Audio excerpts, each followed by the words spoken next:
কি খাতনার অনুষ্ঠান করা যাবে? ছেলে হয়েছে খাতনা দিন, তাহলে তার মুসলমানের খানা দিতে পারবে কি পারবে না?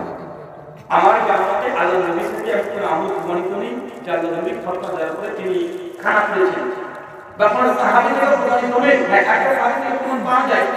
ইমাম বুখারী কিতাব আল-আদাবুল মুফরাদ হাদিস নাম্বার 58 যে ইবনে ওমর রাদিয়াল্লাহু আনহু তার সন্তান সালেম রাদিয়াল্লাহু আনহু ইবনে ওমরের সন্তান, উনি বলছেন যে যখন আমাদের যখন খতনা হয় তখন আমার বাবা তিনি একটা নিশ দুম্বা জয় করবেন, তবে মানুষকে এসে খাওয়াবেন।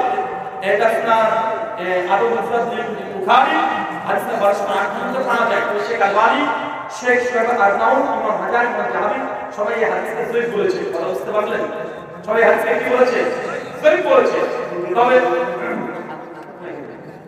এই হাদিসে যে বলা হয়েছে তৃতীয় বিষয় যে আমার জানা মতে হাসান বসরি থেকে মুসনাদ ইবনে আবি শাইবাতে এবং সিলসিলাতুস সহিহ হাদিসের 722 একটা রিওয়ায়াত পাওয়া যায়।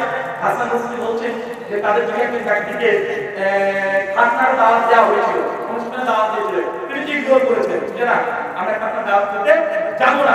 অথচ অনেক জায়গাতে পানের তাবিদের মধ্যে খাতনার দাওয়াত দিলে প্রমোশন করতেন। ইমাম তুলানি রাহিমাহুল্লাহ তার আল-মুমিন 8ম খণ্ডে সম্ভবত 186 নম্বর পৃষ্ঠা ইমাম আবু হানিফা, শাফিঈ, মালিক, আহমদ বিন হাম্বল চার মাসের পক্ষমতে কেউ যদি দাওয়াত দেয় আপনি খেতে পারবেন।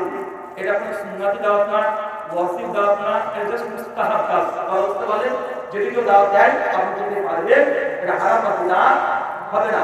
চার মাসের মধ্যে একবার শেখুল ইসলাম ইবনে তাইমিয়া রাহিমাহুল্লাহ তিনিও একবার মাইজমার ফতোয়াতে তিনিও জায়েজ করেছেন। বর্তমান সৌদি আরবের সবচেয়ে বিখ্যাত যিনি ফতোয়াবিদ 2000 সালে মারা গেছেন, তার নাম কি? বিন বাজ রাহিমাহুল্লাহ। তার ফতোয়া জায়েজ, শেখ সালেহ আল-সালেহ ফতোয়া জায়েজ, শেখ সালেহ আল-মুনাজ্জিদের ফতোয়া জায়েজ। যাবেন তবে ঘটা করে বড় করে একজন করতে এমনটা নয়, যত সমস্যা বুঝতে পারছেন? আর খতনা করে টাকা দেয়, এটা তো ব্যবসা, মানে হোটেল খুলে চাই খান টাকা দিয়ে যায়, তো তোমার কি দরকার নেই।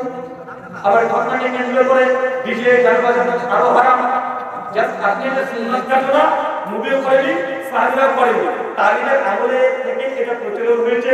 তার মধ্যে ইমাম থেকে জায়েজ বলেছে, আলিমরা জায়েজ বলেছে। এটা জাস্ট একটা খাবারের আয়োজন, একদম সাজ করে ঘটা করে করতে হবে, করলে এটা বিরাট করতে হবে।